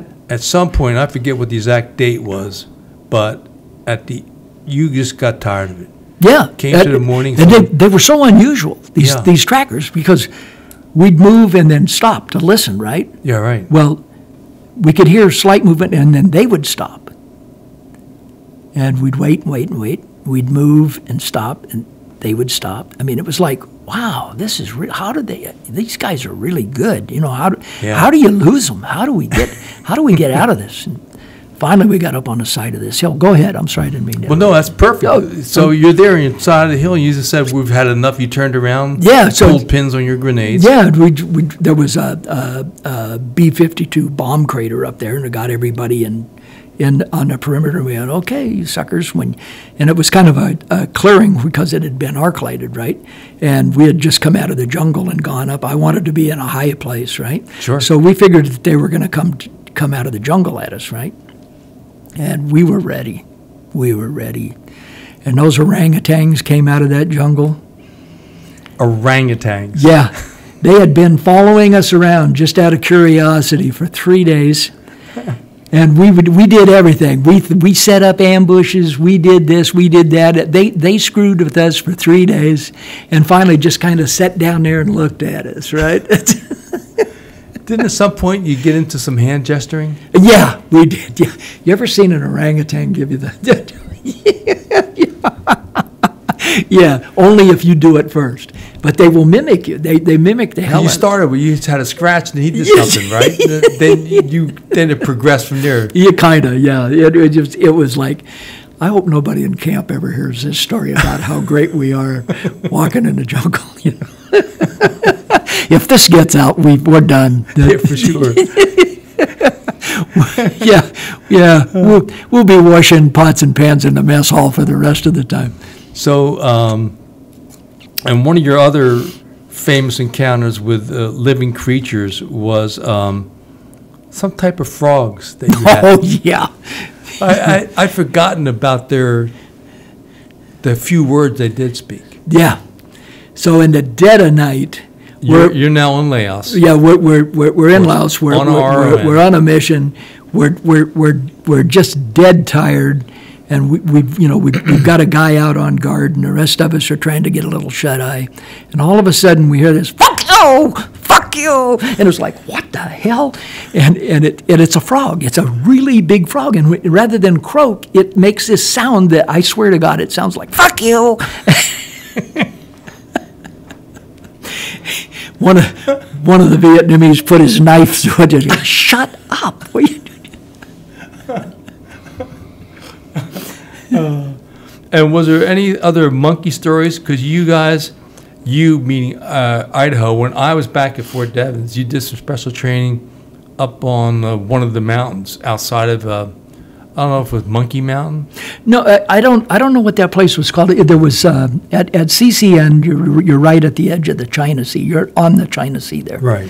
And about a couple miles offshore is this little island that rises up. It's got a peak, right? Yeah. And we'd hire sampans when we had some off time, and they'd ferry us out there, and we would go on shore. We'd go up over the mountain, and then come down into this beautiful lagoon. I mean, it was just a picturesque place, like something out of a movie, right? Mm-hmm. Well, there were some monkeys that lived on that island, and they were very combative.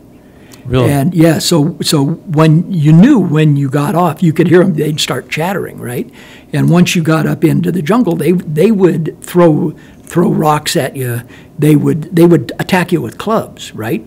And they were like 3 and 4 feet tall. They come at you with the clubs in Yeah, hand. yeah, Or just club at you? No. They'd come at you, and they, especially the Vietnamese, because the Vietnamese were about their size, right? So we this one time we were going up over there, and the monkeys started screwing with us. So one of the guys shot it, and they cut it up and stuffed it in a rucksack, and we went back over, got down in this lagoon, and they cleaned it up and skinned it out and stuff, and built a fire. And some monkey meat. Yeah, just started cooking this monkey meat. They said, "Hey, this stuff, you're going to like this, Black. This stuff's really good." Well, we're sitting there, and this huge sea turtle comes out of the lagoon, starts coming up up into the sand. Pete is not going to like this, okay?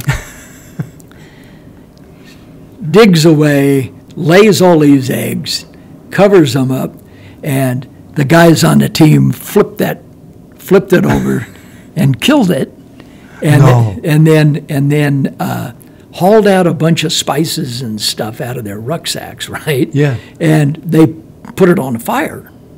Really? Yeah, to cook it, right, with this monkey meat, right?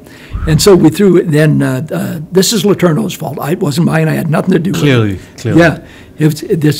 I had nothing to do with this explosion. He threw a grenade in a lagoon, and all these fish came to the top. So we had fish, monkey meat, turtle meat, and they dug up those eggs, turtle eggs. Oh God, they're so good. So we're sitting there. Fried her over easy. We're living the life of Riley. What could go wrong? Yeah, nothing. We're out in the middle of nowhere. Nobody's going to screw with us. And here comes the Marine Corps with an LST. And they come out there, and there's a bunch of guys, and they think that we're the enemy. Because you got all those Vietnamese with weapons. Yeah, because who else would be out there? Nobody in their right mind would be out there on this deserted island, right? So they think it's an enemy stronghold, and they're going to storm the island, right? And finally, we got everything calmed down, talked about it and all that stuff. And they go, "How long are you going to be here?" And I get, "Oh, a couple more days." Well, we'll keep patrolling to make sure you're safe. Oh, okay. Thank you, Marine Corps. Well, they had a couple of guys from National Geographic on board. Ooh, who were really? filming Yeah. some things, right? And so they wanted to know if they could stay with us while we were there and ride back into sampans. We said, sure, why not?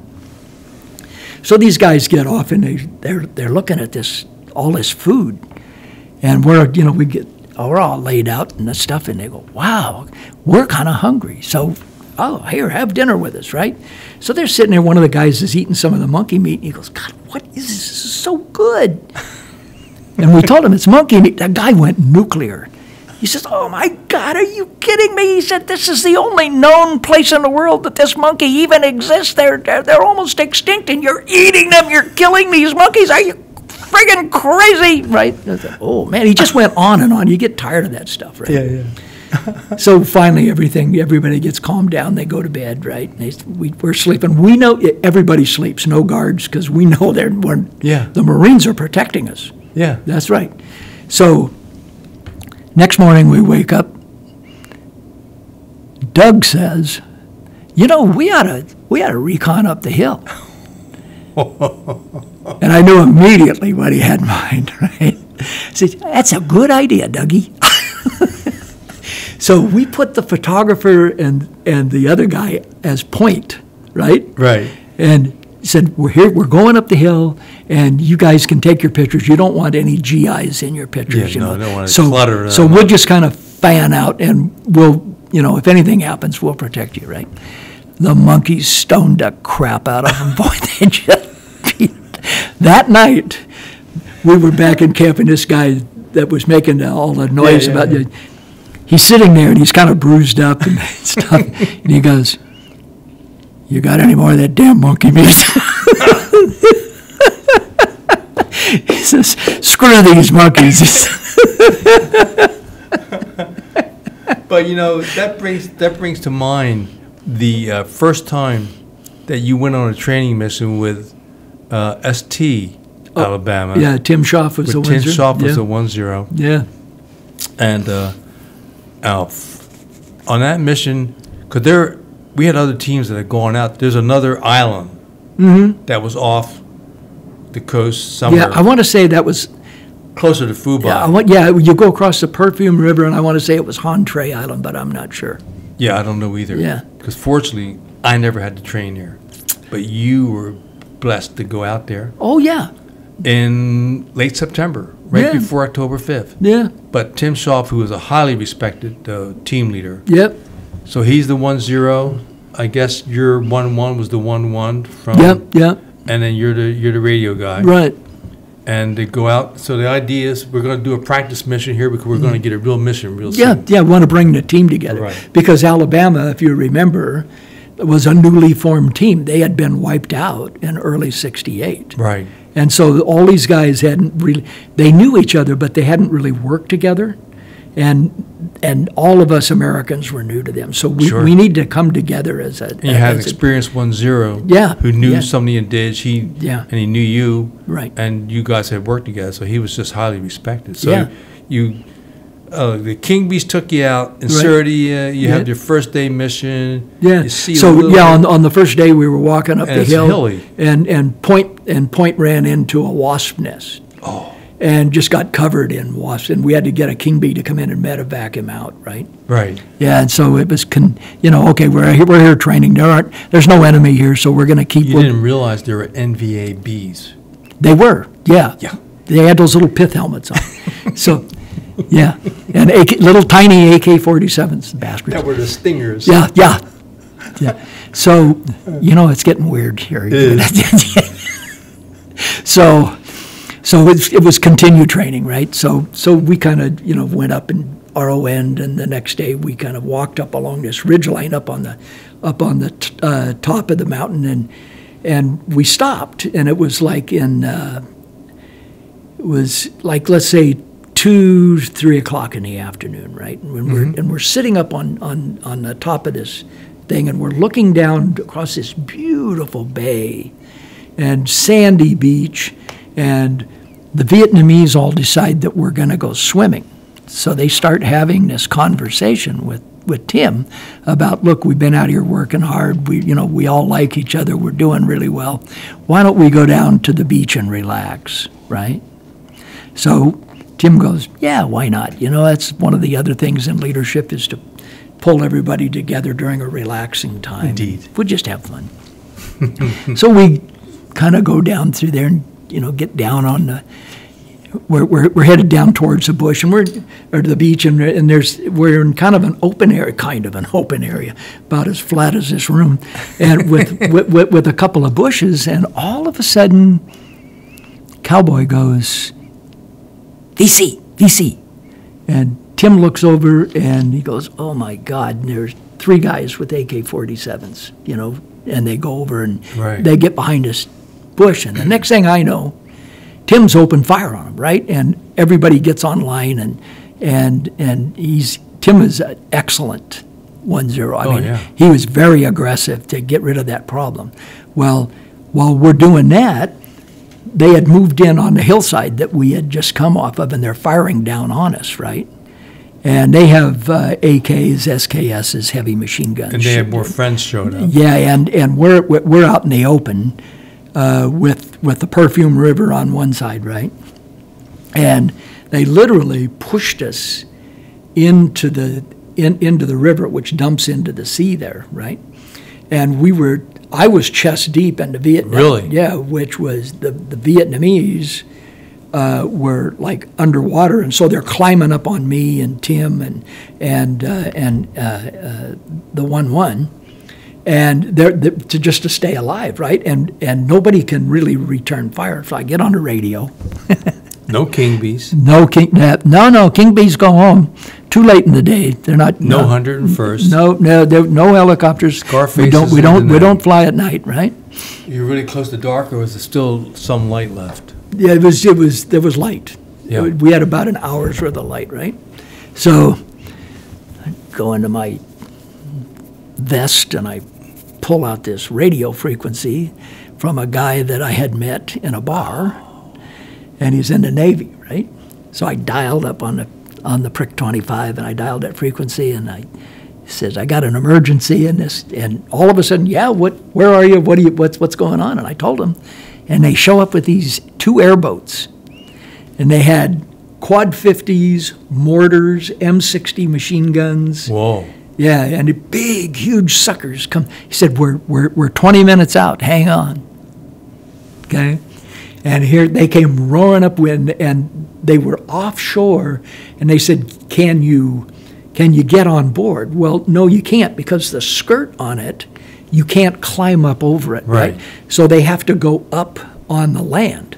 So they did. They went up on the land, and they were just shooting the shit out of that hillside, and everything around us. You gave them good targets, right? Yep, and they just settled down, just turned everything off. We got on board. They popped back up, and out to sea we went, and down the river and back to Phu Bai. No. Yeah. Whoa.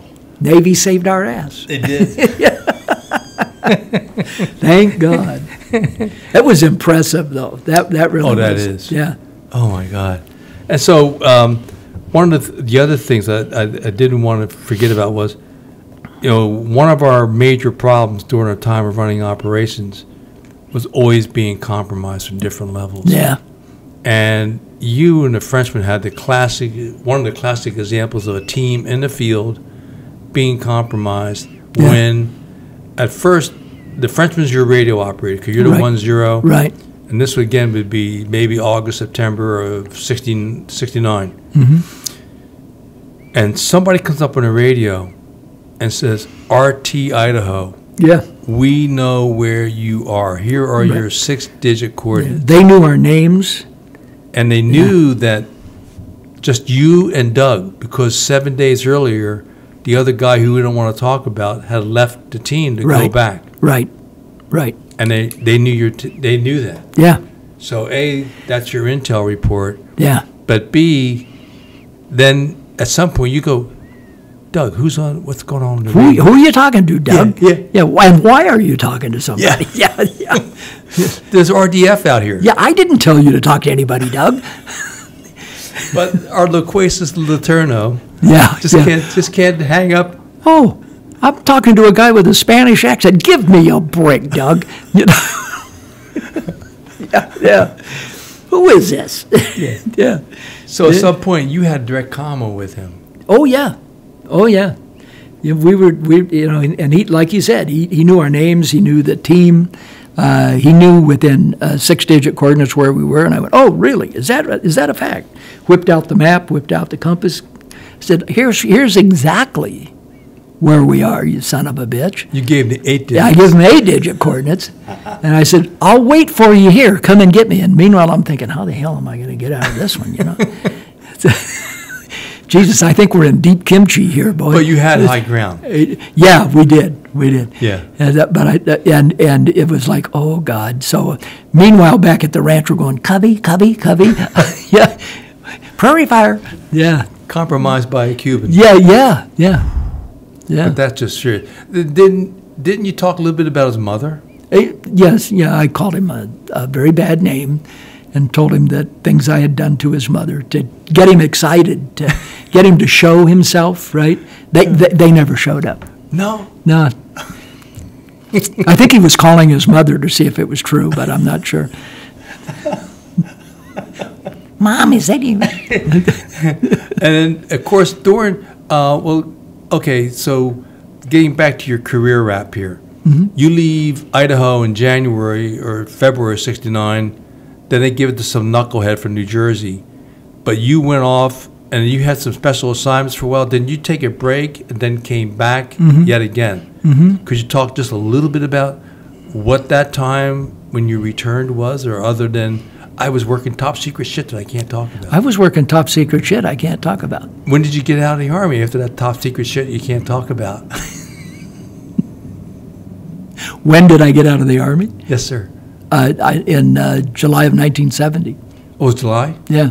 All right. So you go back to the States? Yeah. But this time you go to Channel 5 instead of Channel 4? Well, yeah, so I went back to Channel 4, and it had been sold. No. Yeah, and they didn't honor any agreement. You're kidding me. Nobody'd say anything like that. Get out of here, right?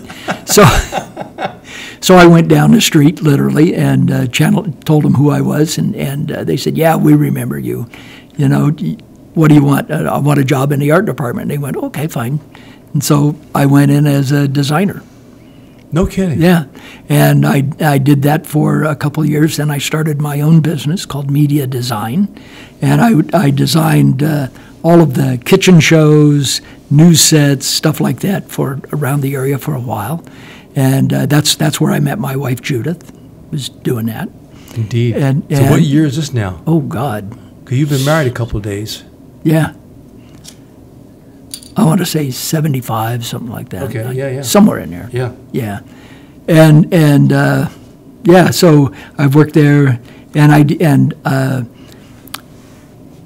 in the art business, as an individual, when you're creating a look, you do that out of your personality, and pretty soon you begin to repeat yourself because that's who you are. It's who you are that shows up in your drawing and your painting. So really? Yeah.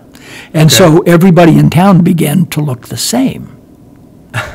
And business began to diminish, and they began to outsource down into California and stuff like that, right?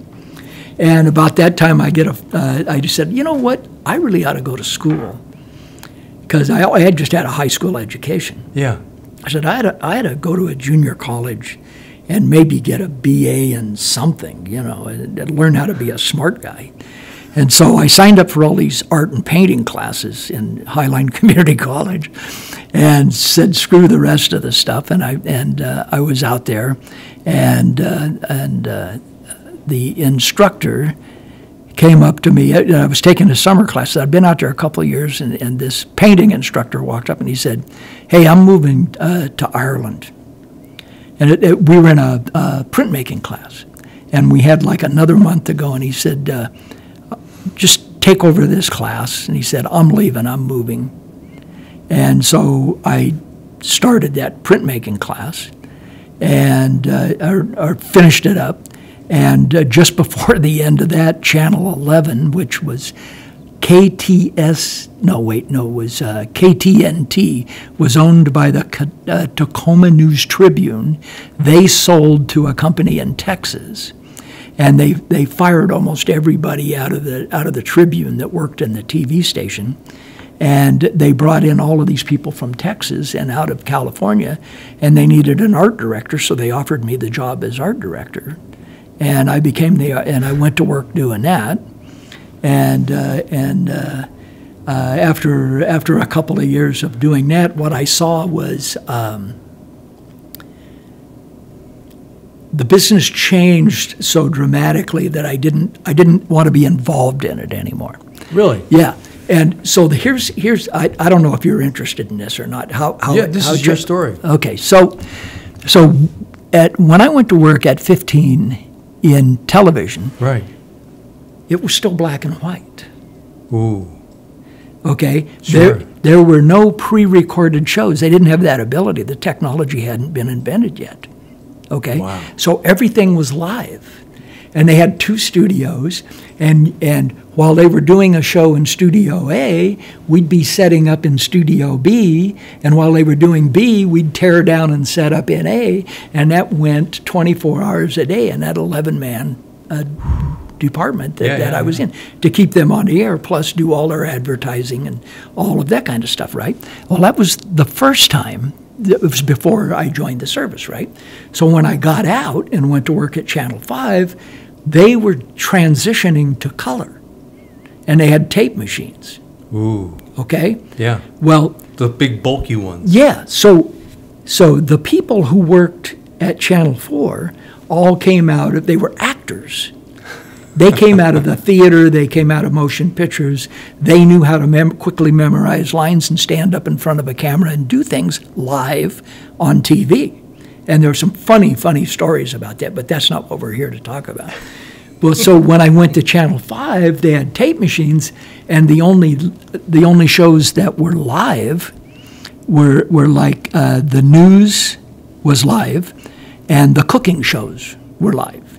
And everything else they taped in advance and then played back later. So the art departments shrunk considerably, and a lot of what we used to do became technology oriented, which migrated into the engineering world, right? Sure. And I didn't want to be in the engineering world. Who the hell wants to be that kind of an idiot, right? Without C-4. With computers and shit. No C-4. Yeah. Can't get in any trouble. So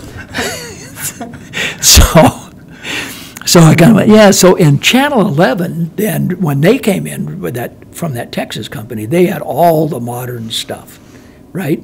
So I got them set up with their look and the whole thing like that, and there was a regional look that at that time, not everything looked the same, but there was a Pacific Northwest feel at the stations. It had to do with your colors that you used for sets and stuff, and the way people dressed and the way people spoke, right?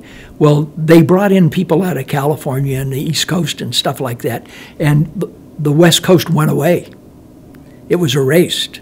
The whole Pacific Northwest was gone. I watched it happen. Really? Yeah, and one day I was up on a ladder in the studio hanging lights for a car commercial, and I went, screw this, I quit.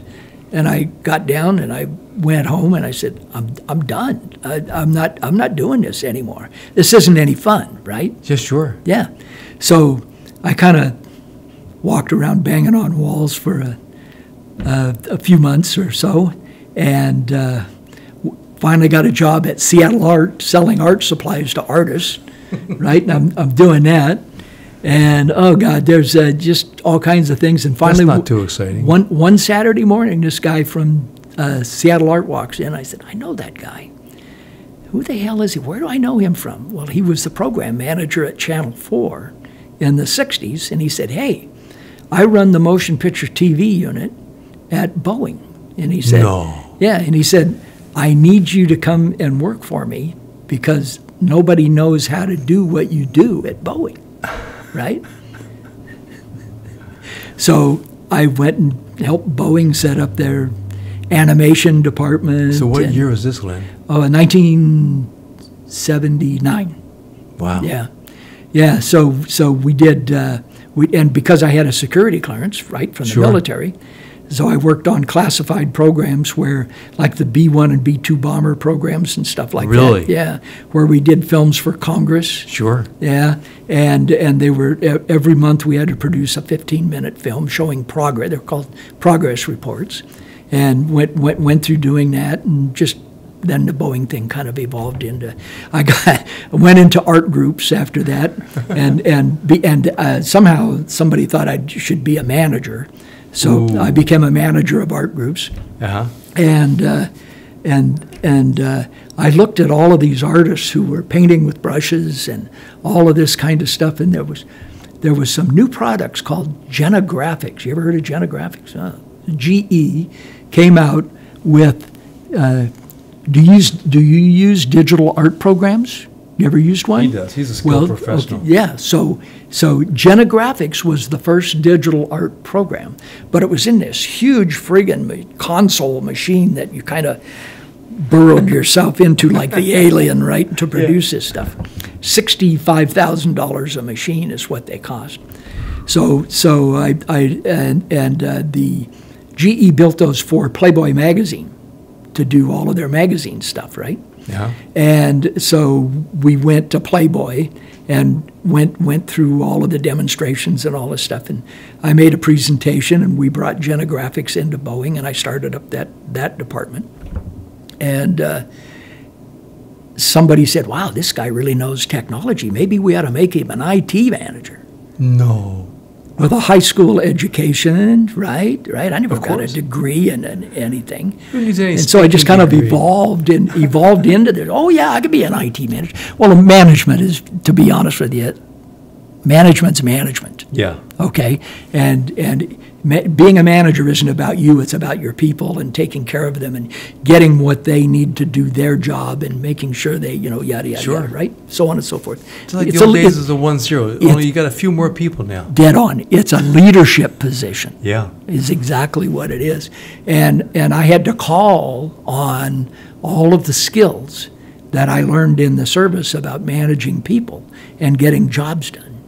Right Wow. there, and learn how to be a manager in the civilian world, and it was a lot of fun. I did that for 32 years, and worked on some really fun stuff. So yeah, Some of which we still can't talk about. that and yeah, Indeed. but it was fun. It's got that, still has that aura. It's got that top secret aura to it. It's the way it is. But just to be able to do artwork back in the day when they're putting together the B1, B2 programs. Yeah, Oh yeah. my God. Yeah, we'd film that stuff and take every single frame and blow it up to 16 by 24 and then redesign the whole cockpit of the planes and animate everything. Used actors to go through a script. And we'd design around them frame by frame. Sure. Reassemble the whole thing and shoot it on the animation stand. And it looked like the real deal. I mean, good enough to fool any stupid congressman. Yeah, that was easy. You know what? One of the humorous things about that, though, during those days in the early '80s, Cold War still roaring. yeah, the U.S. government would not allow any colored artwork to be used to report out to Congress. It had to be black and white. Now, everybody in the world had already shifted to color. And it was cheaper than producing black and white because you were getting rid of all the black and white technology. Yeah, right? sure. But the people in our government believed that if you produced color, it would look expensive, and they didn't want to look expensive. Oh. But it was twice.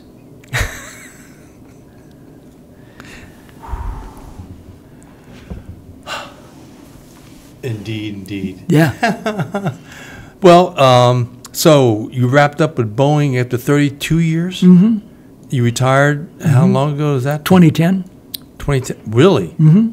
That long ago? It seems like only a couple of days ago when I we know. talked about Yeah. that. Yeah. So from there, you now are still doing art Oh, yeah. and Took up painting again. Yes. Yeah. Some outstanding artwork. Where can people go to find any of your artwork if they're curious? My Facebook page. You're back on Facebook? Yeah. They finally let me back on. Yeah. Didn't you have a record for being banned by Facebook for a while? Yeah. You and your sweetheart. Yeah, yeah. Oh, my God. It's tough being a conservative on Facebook. So what we agreed was she still isn't on there. They won't let her. They won't let Judith back? No, they won't let her back.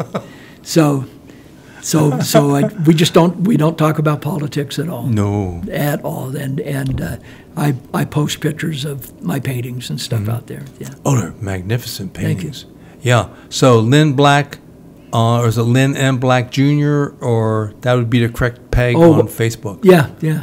No websites or anything yet. No. I know a good IT guy you could hire. Yeah, who's that? Lynne Black. Oh, yeah, quit it. No, so I used to be on Fine Arts America when I was doing photography. Uh-huh. Yeah, but I never got any hits to anybody to buy anything. Nobody wanted to see pictures of cows and stuff like that, you know. So. Yeah, but now your streams and your nature shots. Oh, it's beautiful. Thanks. Well, before we're really down to that final point here, but there's just two little things. One of the other things that you and I were proud of that we never talked about much was, I guess after I came back, Sergeant Major Hobbs, I don't know if he went to you or I probably went to you because you're the 1-0, said, hey, we don't have any SOG recon SOP book. Oh, yeah. Remember that? Oh, yeah. Yeah. And so at night, while others partied, you and I were slaving away. Yeah. Put together. Drawing after-action drill pictures, and you'd write up how... Well, I do a little bit of writing, but you're the one that did the skill stuff and the drawing. All the tactical stuff we did, and why we did it, and And I never saw the final product when we were in the Army, but you saw it, and you said by the time the Army got done with it, they standardized it. Became part of Ranger School training is what I heard. Oh, is that right? Yeah, yeah. So I never knew, and I heard that, but I don't know if that's true or not. Okay. We'll have to call some of our old historians to find out. And then last but not least, I'd like to close on a positive note because we served with many great men. Yeah, we did. One of whom was Eldon Bargewell. Yeah, yeah. So we were all E4s together at FOB1. Right. Yeah. You're on Alabama, me and I'm on Idaho, and he was on ST Michigan. Mm-hmm. And he was just a sharp, strong, witty, but no time to tolerate fools. Yeah, that's true. And so he had tour duty, Yep. came back for a second tour of duty. Now, when he came back, when he went back to the States, he went to OCS, right? No, I think the OCS was after his second tour. Oh, is that right? Okay. Yeah, because after that second tour, he got wounded, as we know. Yeah. And in fact, one of his last missions, he was on a target, gets shot in the face, but he has his RPD, and he provided firing cover to get the whole team on. Even though he's shot in the face, he still gets his team on the helicopter and out. Recuperated, and when he was driving from somewhere to Fort Benning, we stopped by and we had dinner on New Jersey Turnpike there. Got caught up a little bit. Huh. Yeah. Yeah, great guy. Oh, fascinating guy. But the reason why I wanted to raise the topic was that you and I had that unique moment with him of one of his legendary stories, which was March of 1969. He took his team in, the recon team goes into a bivouac area. Right, he was in a bunker complex. Yes. Yeah. Goes in, and as luck would have it, they just had stay-behind personnel there. Yeah. And so at some point, Eldon's kind of quiet. They're getting intel reports. They're getting records and supplies. And so he's stacking things up, and he saw this NVA magazine holder. And the NVA at the time had magazine holder they wore on their chest. Yeah, chest rigs, yeah. What do you call them? Chest rigs, yeah. Chest rigs, perfect. Yeah, there were 4 slots on the... Yeah. So he's doing all that. They call in for... one helicopter comes in to take out some of the records and stuff, and then he sees an NVA. But it's a stay-behind. It's not like one of our combat trained that get a medal for killing an American. He chases this guy. The guy runs into a cave, and then when he's in the cave, Eldon's chasing him. He runs into a hole, jumped in. Well, Eldon goes, I want a POW. Right. He jumped into the hole, took a few steps, and by that time, the guy had turned around, opened fire. Yeah. Shot Eldon right in the chest. The round picked him up, knocked him on his ass, and but Eldon recovered, got back, went out. The next day, another SOG legend, Jerry Mad Dog Schreiber, took a hatchet force in. They removed 15 helicopters Wow. of intel. But the reason why I wanted to mention it was you and I had that unique moment with Eldon that night. He came back because he and a Frenchman were bunkmates. Right. And their hooch. And they found the round. They pulled the round out of the magazine. And he came by. It was getting dark. And he came by. Hey, man, we heard you got shot. So he came in and we were talking to us for a while. And he had one of his famous lines that he later denied saying, but you're here. No, go. Yeah. He goes, he said, we asked him, what did it feel like getting shot? He says, oh, man, that guy knocked me on my ass. I thought I was dead. I was lying there. I thought I was dead. And I realized, if I'm thinking, I'm not dead. I'm not dead. Yeah. Yeah.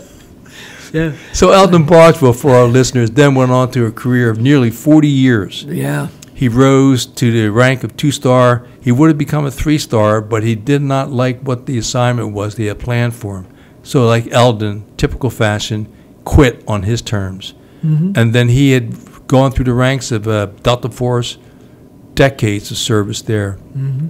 And in fact, when Jocko was in Ramadi, his CO knew Eldon, and they talked about Eldon all the time. About, this guy's crazy, but he's one hell of a tactician. Yeah. And on the civilian side, my stepson was wounded August 20th, 05.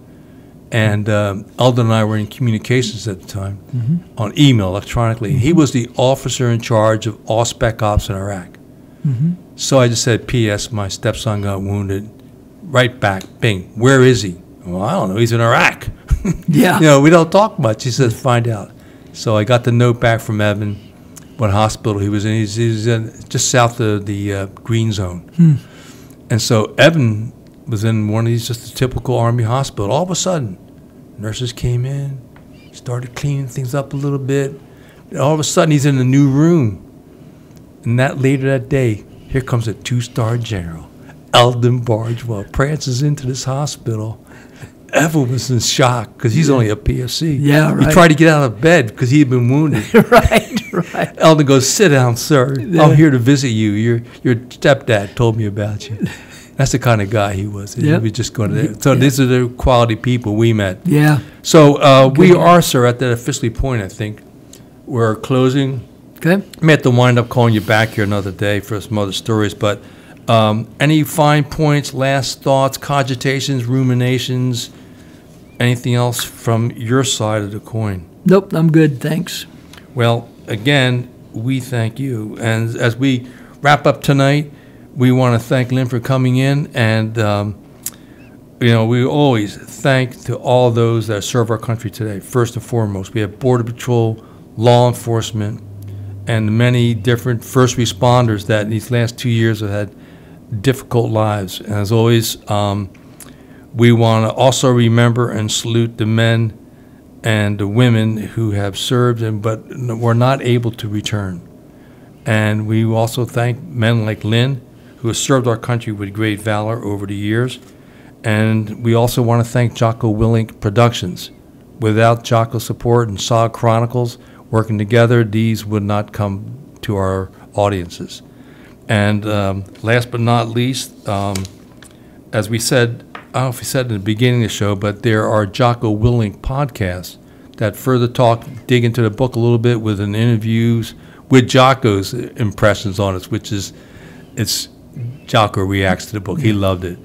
And then we have an interview with Jocko interviewed. This is 247, Jocko episode 247, and then Jocko episode, or Jocko number, podcast number 258 with Cowboy. He was on the ground with Lynne that day, that historic day of October the 5th, and that was indeed one of the historic missions from that date during the 8-year Secret War, where we had a saying, just another day in SOG. That's it. But yours was just a little bit special. But with that, we thank everyone, and God bless America.